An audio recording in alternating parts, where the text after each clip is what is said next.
ac yma i gynnal sesiwn Holi ac Ateb gyda rai o'r criw. Felly licen i groesawu Fflur Dafydd, Ateb, Paul Jones, Nia Roberts a Steffan Cennydd. Os newch chi ymuno dy fi ar y soffa binc.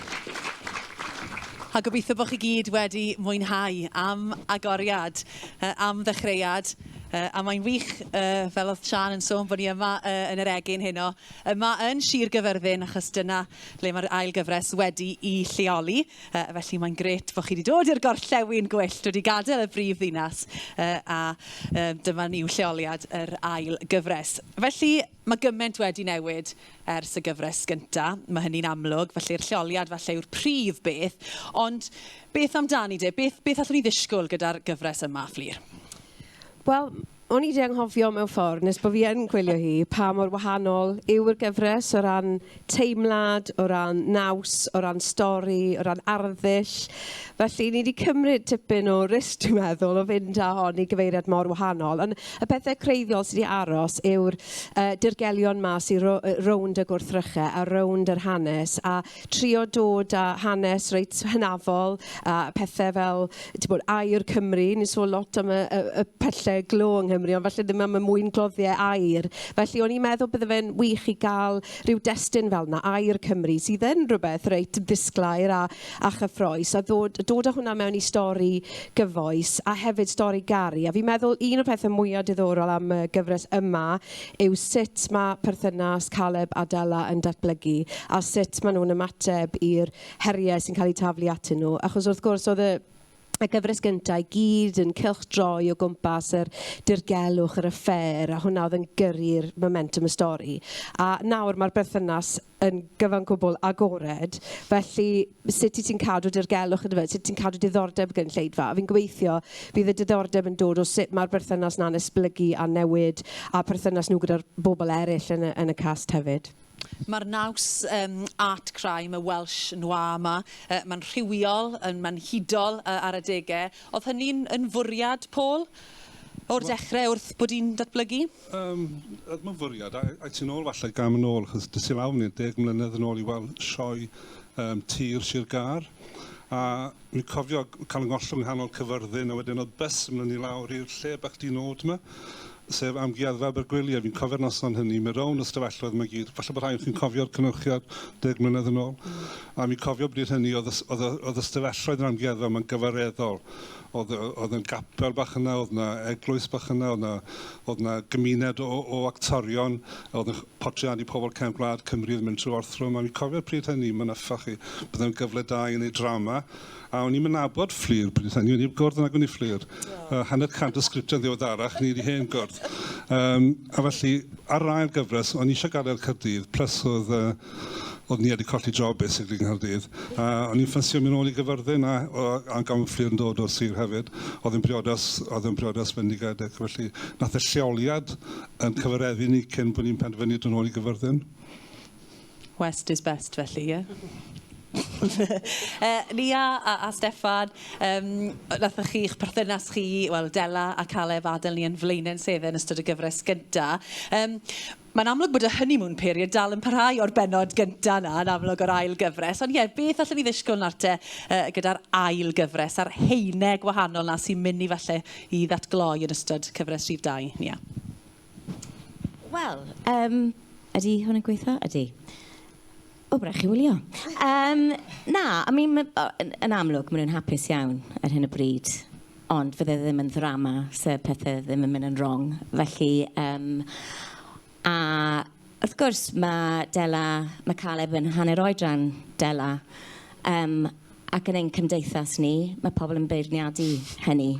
So Dela'n ddyn, a oedd yr actores oedd yn chwarae rhan Steffan yr un oedran, bydde ddim hyd yn oed yn rhan o'r plot. A bydde hi ddim hyd yn oed yn cael ei alw'n MILF, neu beth bynnag yw'r equivalent. So, ond mae'r drama yn adlewyrchu fel mae cymdeithas yn beirniadu menywod, achos wrth gwrs ein prif rôl mewn bywyd yw cael plant. A wrth gwrs mae hi'n cwrdd â Caleb ar adeg lle mae ddim moyn mwy o blant. Mae'n rhy hen i gael mwy o blant.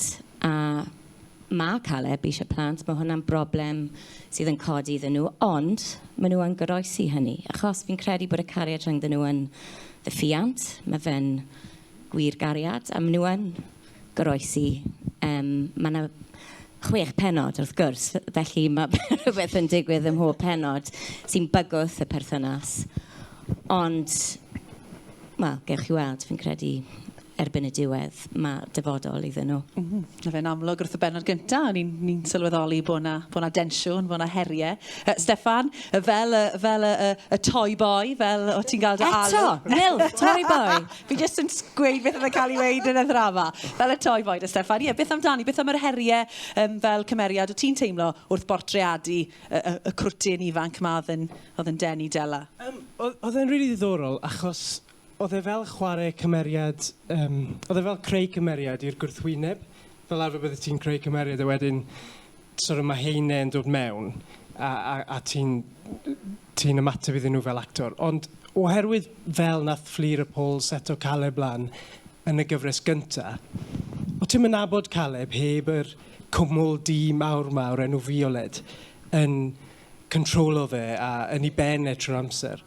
So pan ddath y sgriptio mewn ar gyfer yr ail gyfres, o ddim o hwnna na, oedd e fel strip o hwnna nôl a gweld pwy yw Caleb pan mae'n hapus, pan mae wrth i waith, pan mae'n byw mewn lle llawn cariad. So oedd e'n rili ddiddorol dechrau to gyda'r cymeriad, ond ar ôl wneud hwnna i gyd. Ydy hwnna'n neud sens? Yeah. A hwnna oedd y sialens i fi, ail ddarganfod mewn ffordd wedi ymlacio a fwy syml, really. Ond dwi'n ddim yn para'n hir iawn yn y gyfres fel chi'n gweld. Achos mae'r boi eitha cymleth. Ie. Ydy mae'n gymleth? Mae'n gyfleth. Fflur, wrth bod ti'n amlwg, mae hwn wedi cael ei sgrennu, wel, dwi'n siŵr, blynydde nôl, fi'n siŵr faint mor amlwg cyn bod chi'n mynd i ffilmo fe yn y blaen. Ond gyda'r delweddau dy ti yn dy ben wrth sgrennu, o'n nhw wedi cael ei gwireddu yn amlwg gyda yr hyn ni'n gweld ar sgrin? Neu wedi pethau newid? Mae lot o elfennau eitha diddorol, dwi'n meddwl, o ran y gwaith celf. Un peth dwi'n falch bod ni wedi gallu cyflwyno yw elfennau o gelf cyfoes. Felly, i ni'n gweld Mick wrth i yn gwneud y pupedau yma, marionettes. Yr ysbrydoliaeth ar gyfer y cymeriad yna oedd yr artist Susan Adams sydd yma rhywle. Mae hi'n artist ffantastig sydd wedi creu y marionettes yma i ni yn gomisiwn arbennig ar gyfer y gyfres. Felly mae'n wych o beth i feddwl bod yna waith celf gwreiddiol wedi cael ei greu ar gyfer y stori, ar gyfer y narratif. Mi'n credu hefyd oedd yna bethau fel chwarae gyda chwedloniaeth, y lleoliad, llun y fan fach, a'r elfennau falle goriwch naturiol, a chwarae gyda chydig o'r pethau fwy dirgel, ysbrydol, ydy beth mae Caleb yn gweld yn rhan o'i freuddwydio ni, neu ydy e'n rhywbeth fwy dirgel na hynny eto. Mae edrychiad y peth fi'n teimlo yn gwbl wahanol i'r gyfres gyntaf. Mae hynny'n rhywbeth eitha trawiadol, dwi'n meddwl, i fynd mas i'r lle agored yma i gael y tirluniau. Achos di ni ddim yn y gwaith i fi a Paul wedi bod yn neud dros y blynyddoedd, ddim wedi bod yn defnyddio y tirluniau gymaint falle i ddweud y stori, a mae wedi bod yn gyfle falle i blethu y tirlun a'r lleoliadau i mewn i'r stori mewn ffordd, a falle i gael yr lleoliadau yna a'r pethau sydd tu ôl iddyn nhw, yr air dolau cothi, pethau fel yna sydd yn gyrru'r stori. Felly wrth bod ti'n sgwennu fe, ti'n ffindo pethau mas am air dolau cothi neu am glogyn air yr wythgrig sydd gyda ni o replicas ni wedi greu gyda ni fan hyn. Mae rhaid ni sôn o hwnna. Oes, a wedyn mae yna elfennau o hynny wedyn, wrth bod ti'n neud yr ymchwil, mae'n ymchwil yn dylanwadu ar y fath o stori ti eisiau dweud, a hwnna fydd yn dod mewn i'r bennod yn nesaf ac yn dechrau gyrru y stori ymlaen i lefydd mwy cyffroes eto. Mae'r credit am hwn yn mynd nôl i Hugh Stevens.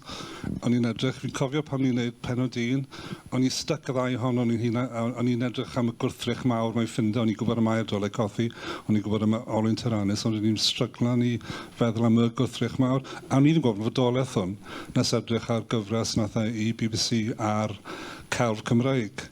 A meddwl, sut iawn o'n i'n gwybod am hwn i ddechrau oedd yn echrydus. Ac yn ail beth, mae fe yn yr Amgueddfa Brydeinig yn Llundain.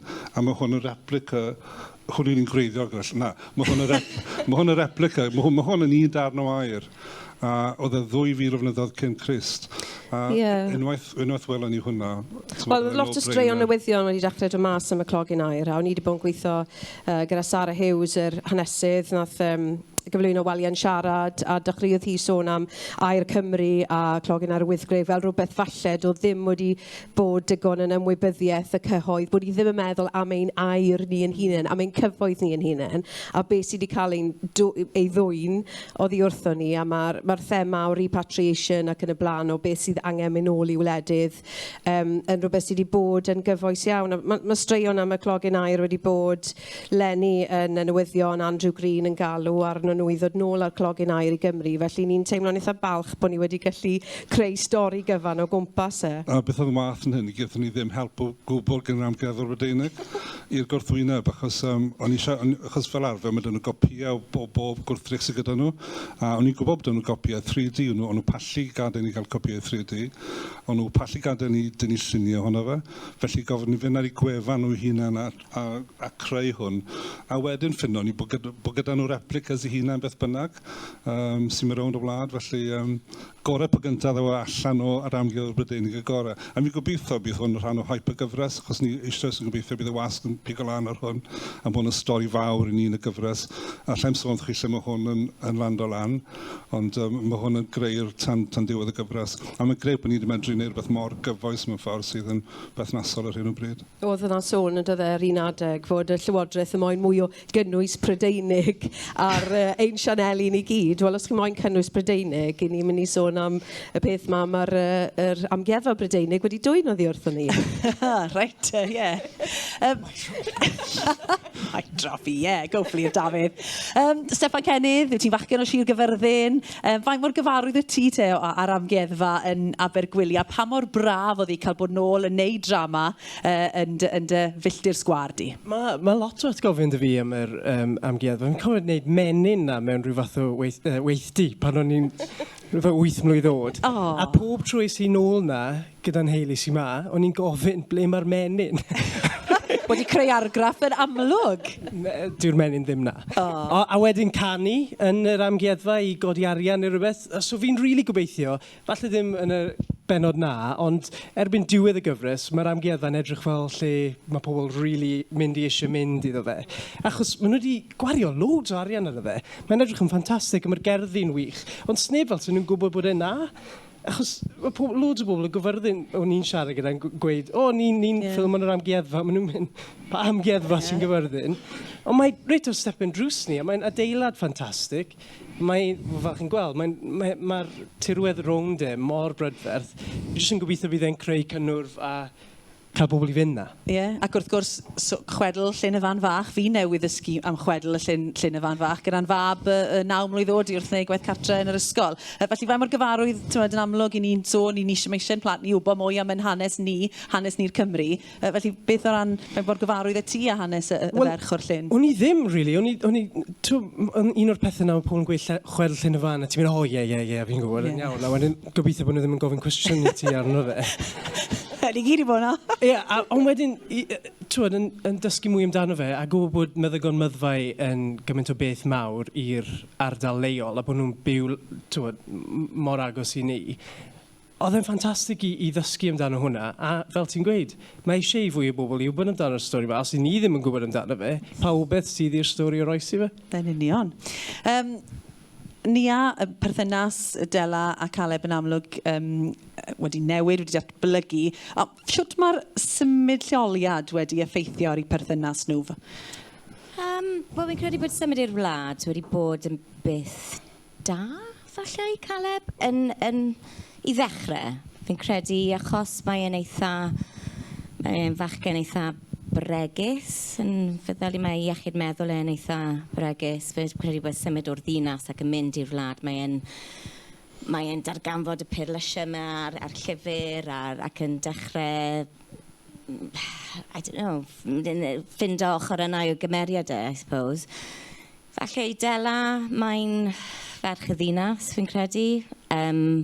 Credu falle bod ni'n colli bod yn y ddinas, a hefyd, just gweithio mewn Amgueddfa lle does dim trefn, a neb yn cofnodi dim byd, a mae hwnna yn gweithio i mantis hi, wrth gwrs, achos mae o dal yn cael ei flacmeilio gan fioled, felly mae'n digon hawdd pasio pethau ymlaen i fioled. achos os neb yn cofnodi dim byd. Ond fi'n credu yn ddelfrydol, allai fe fod yn beth da i'r ddau ohonyn nhw, ond yn y diwedd maen nhw yn sefyd nôl i Gaerdydd. Paul, o ti'n sôn wedi gweithio lot gyda Fflur yn ystod y blynyddoedd diwetha. I ni wedi cael sawl noson yma, fi'n siŵr, yn trafod eich gwaith chi gyda'ch gilydd. Felly, yn amlwg, oedd e'n dewis wrth dy fodd yn cael cydweithio eto. Ond beth am yr heriau o ran, a faint o foddhad ti'n cael o fynd â geiriau Fflur a dod â fe i'r sgrin? Pan ddechreuais i weithio ar y Fflur, oedd gan ei wall brown hir. Fi di nabod, fi di gweithio ti blynyddoedd yn ôl oedd y gwallt yr un lliw. Pa'i gweud celw i. Mae berthynas Awdur a Cynhyrchydd ni ddiddorol, fi'r dyn arall ni bywyd hi a hi'r fenyw arall yn y mywyd hi. Felly, pan mi ti'n creu cyfresu fel hyn, a ni wedi gweithio 3-5 diwrnod a parch, i ni creu teuluoedd na gynni, a ni wedi garu teuluoedd y becsom fwy. Falle bod ni'n becsom fwy am chi'ch dau, nag chi'n becsom eich hunan. Felly mae'n gallu bod yn...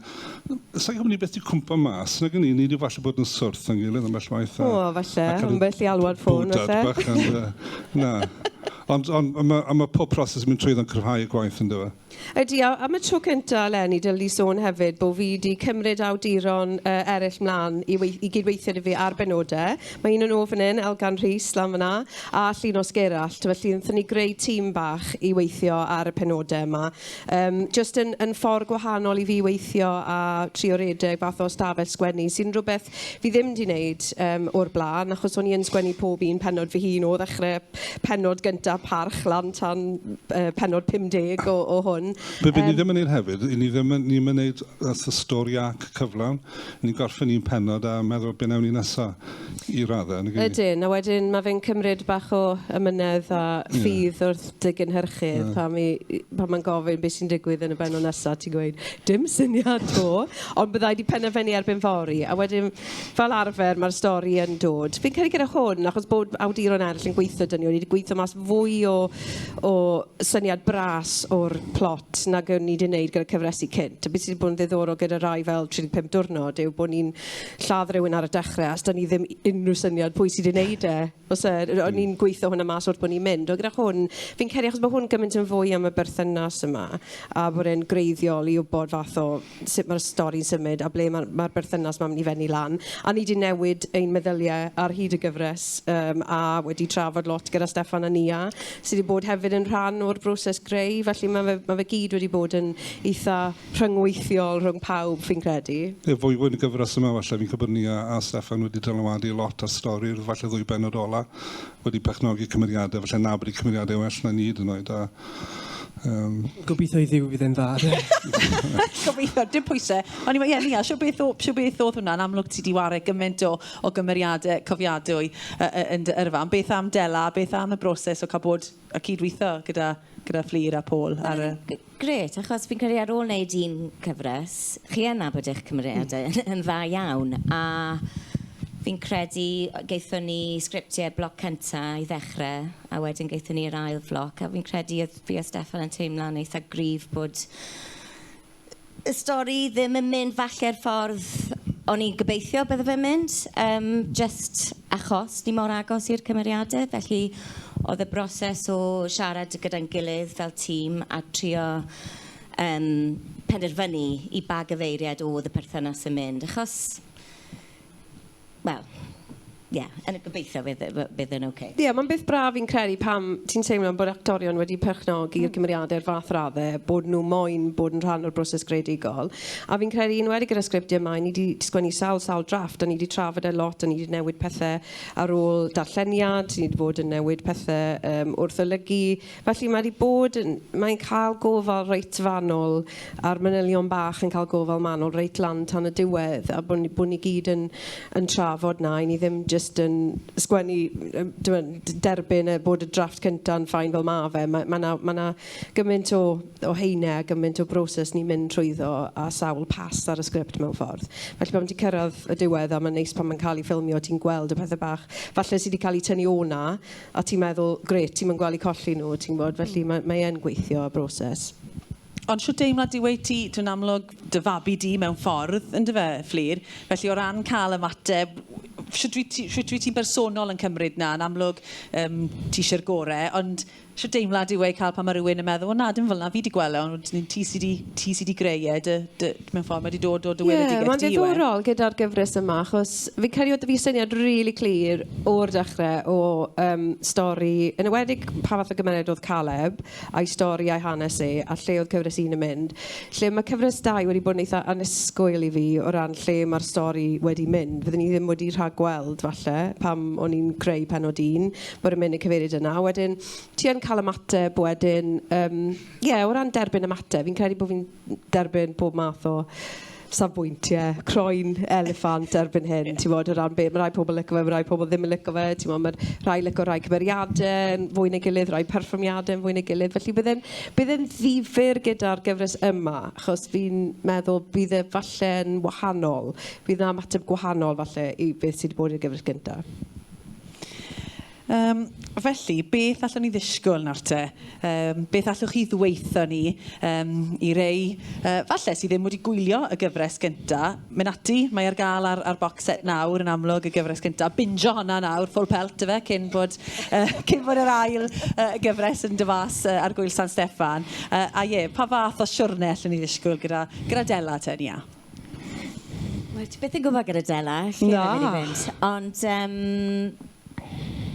Sorry, beth oedd y cwestiwn? Beth allwn ni ddisgwyl? Beth ydi weid wrthyn ni te o ran rhyw tease bach, ti'n modd, o ran... Mae'n methu dweud, i wedi gwir, byw welwch i'r ddiwedd hwnna, mae hwnna'n dangos cyfeiriad gyfres yn dda iawn mewn ffordd.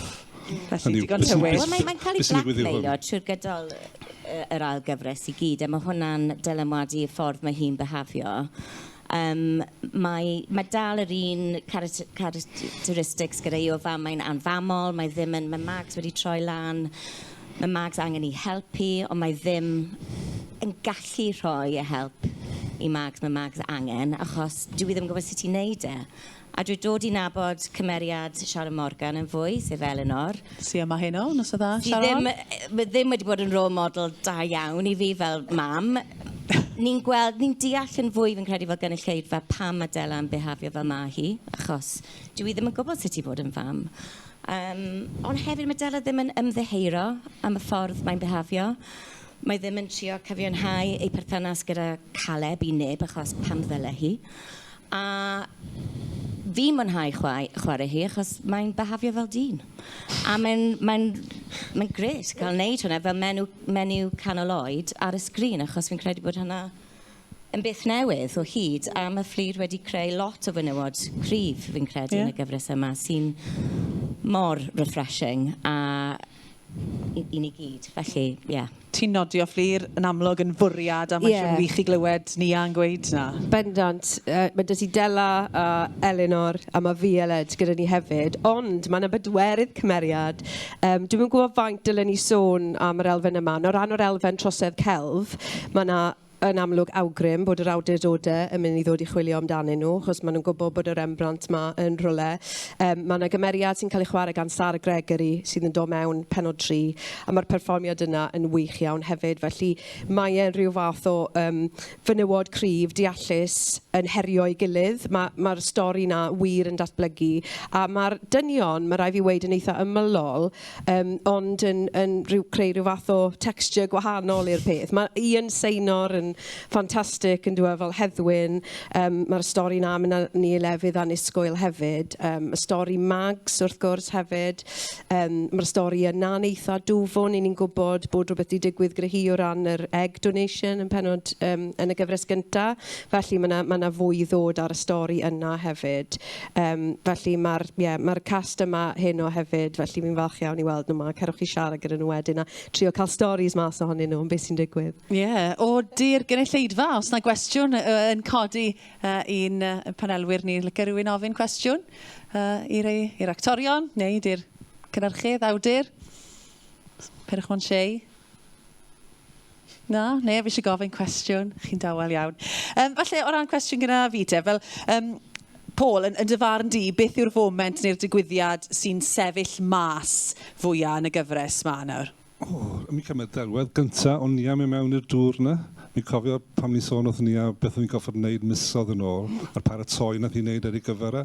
Os mae pob un o'r cast yn ei tro'n gorffod mewn i llyn y fan, ond maen nhw a dillad amdani nhw a gwisg nofio neu rubber suit amdani nhw, oedd ni a fanna. Oedd ddim stunt double da ni, ni a nath ei gyd.